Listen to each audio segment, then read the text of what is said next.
Hey, Mr. Ford, why don't you show Mr. Merritt your ankle bracelet? That's it. Flashing green light over there. That means it's working. Thank you, Aubrey. And of course, if he'd tamper with this or take it off, what's going to happen to you? Well, that's automatic violation. They will send you back for that if you take it off. I know that they've talked to you here before through this. When you lose signal, can you tell them a little bit what happens? What happens on this? Well, if you lose signal, they will automatically call you and tell you to report. Call your PO right now. Yeah. And what happens when the battery goes dead? Do you have to charge it every night? What's the process of living with an ankle bracelet? You have to charge it at least once a day. I usually charge mine once in the morning. It takes an hour for it to charge. Mm-hmm. And do you sleep with it on? Yes. Oh, yes. yeah. And how do you have do you plug it into a outlet? Do you have a wire? Or how do you charge it? Well, I have an outlet where it's plugged in, and you put the battery charger on it. It moves up.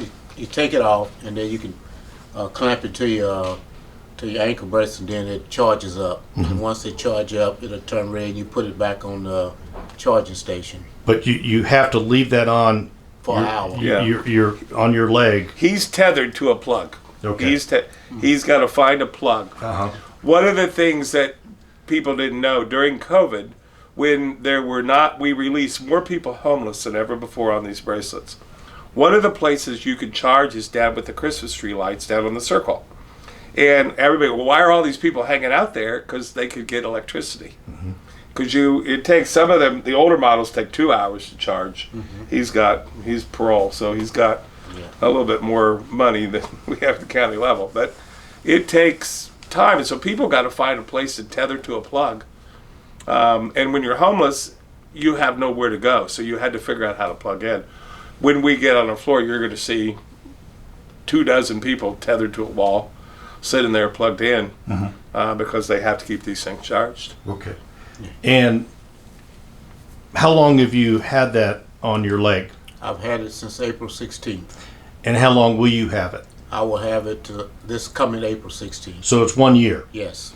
And then it will come, if there are no technical violations, that will come off. Yes. Yes. And you won't have to have it on anymore. No.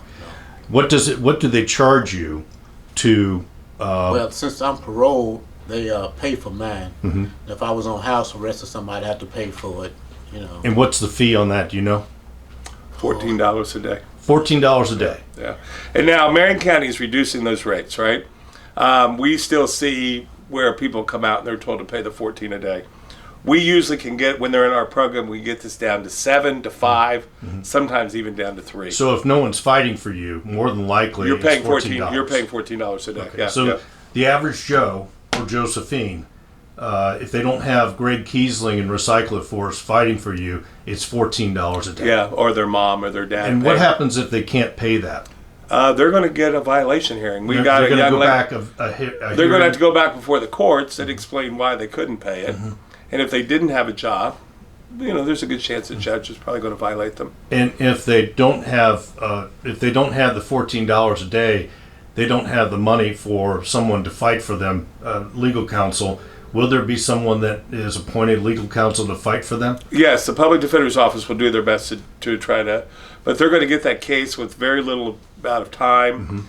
Likely there's other violations. When people are homeless, they miss meetings. They've not had the $14 to pay for the drug test. Are you drug tested on a regular basis? I was for just last month. I haven't because I'm getting so close to the end. But they was doing it every visit I'd go. And you had to pay for that.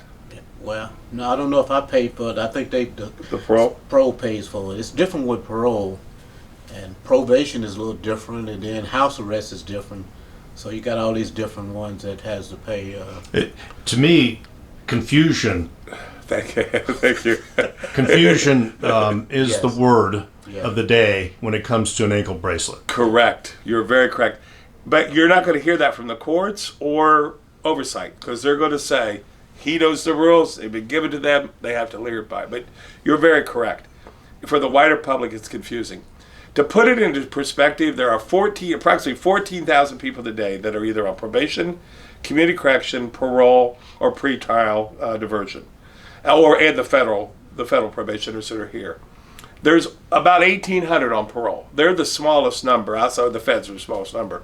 But we even have more pretrial diversions than we have on parole. So there's not many people as fortunate as Mr. Ford to be able to come out. But he also did his time in the prison, too. Is it true that Marion County does lead the world in ankle monitors? Thank you. I believe I've heard that. Yeah. We have somewhere, approaching 45 to 5,000 on any given day of these monitors. Our nearest competitor is LA County, 10 million LA County, and they've got 2,000.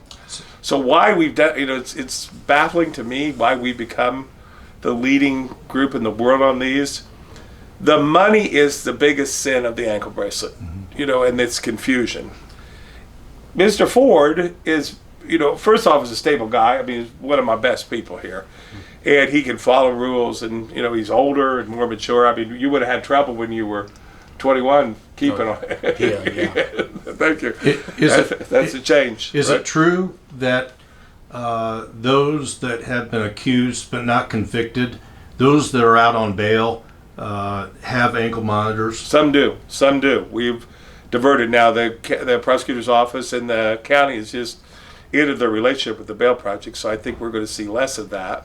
Okay. But that means that we'll have more other people released to community correction or probation that will wear those ankle bracelets. I think there's a contract somewhere that drives this. I don't know the details of it, but my best bet would be somebody's got a contract and they've got these ankle bracelets, they want to put them on. In addition to confusion, there's cell towers.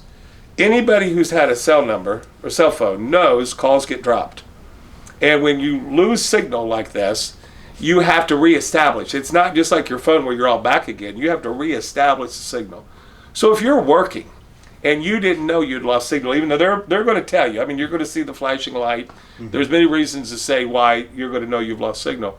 But you can imagine people deep in the day of work and even working at a warehouse where they don't want their fellow workers to know you've just lost signal because it sounds creepy when the parole agent comes on or the oversight agent.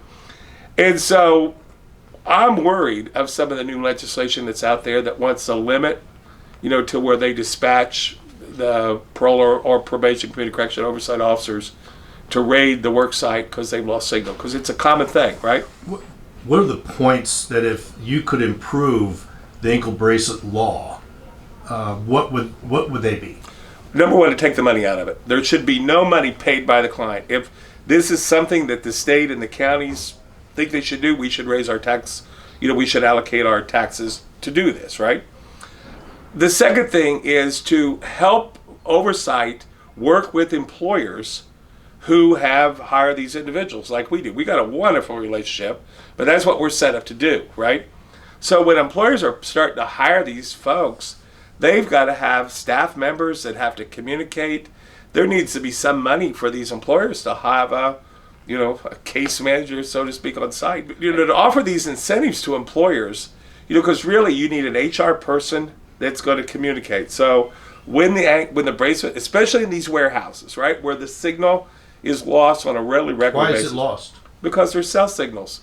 Walk into a concrete box with metal on top, right? Your cell signals, often get disrupted. So when the cell signal is interrupted, what happens with the ankle bracelet? Mr. Ford can tell you, you're going to get called by parole. You've lost your signal. You need to contact parole or probation immediately. And how is he contacted? Through that. Through here. And is there an alarm? Tell me about what happens. And just a voice will come over and it'll say, "Call your parole officer right now." And if you're in a noisy place, can you hear that? If it's a lot of noise, you can't. Now, will the ankle bracelet buzz? Well, mine didn't buzz. It just a voice came over, and it kind of startled me because then I realized it was coming from my ankle bracelet. So run through a situation where you lose contact because of possibly the facility that you're working Sunspots. Yeah. There are many reasons. What happens when touch is lost? I got up at 4:30 in the morning, and I was getting ready for work. and it just all of a sudden came on and said, call your parole officer right now. And so I don't know what had happened, but I told him that I had dropped it that morning, but I didn't know if that caused the loss of the signal. But he said, well, maybe that's what it was, and I'll call and let them know. So I'm to this day, I don't know what caused them to just call me. And we have staff members on site for the several dozen we have. That's all they do. They call oversight when we have these signal interruptions. Hey, he's here, nothing's wrong.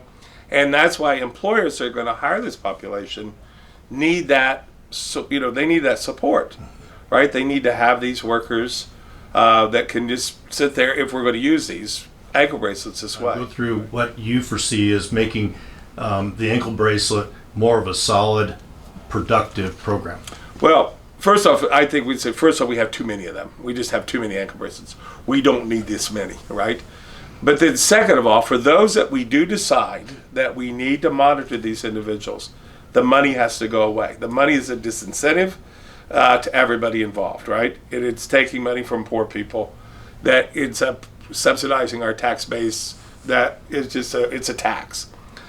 But on top, if those two things, we have less of them and the money goes away, then if we have employers that are willing to hire this population, which in our labor market, this is a good man, right? This is a good worker who would do you well in your operation. You also need to have an incentive to have staff members, an HR person in your plant that's going to communicate with the oversight agency when these ankle bracelets lose signal, because they lose signal on a real regular basis. It's not just like our cell phones. You could be driving down certain parts of the highway and you lose signal. And if we have too many ankle bracelets, how would you whittle that down? To high-risk individuals. High-risk individuals, right? The people the courts are worried that are going to commit a crime. And, that's what they're good at. Now, is high risk meaning violent? Yeah, violent. I'm talking high-risk people who may go kill their girlfriend, rob a store, those type of crimes. We're worried of them committing those. Often the ankle bracelets you have a lot of people are prohibited from going to dollar stores because they once robbed a dollar store. They have girlfriends they have fights with. You wear the ankle bracelet to keep them from going. In those cases, the ankle bracelet can be a good thing, right?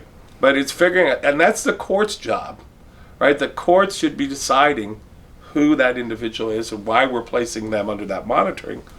And it's to prevent somebody from being violently hurt. And it's a good alternative to prison and jail if we can make some sound decisions.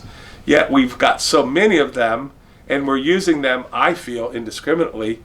I don't think Mr. Ford really needs to be wearing an ankle bracelet, right? He's not a risk anybody. He's not even a high-risk person, right? No. But it's just how it is. And it's often related to the original charge you've gone to prison for. And, for the life of me, I don't know. Many other counties, I'm from Randolph County. Randolph County doesn't use them. Right, many of the other counties do not see this as a big thing, but the state really, I think, is encouraging Marion County to do it, and it's, I don't know.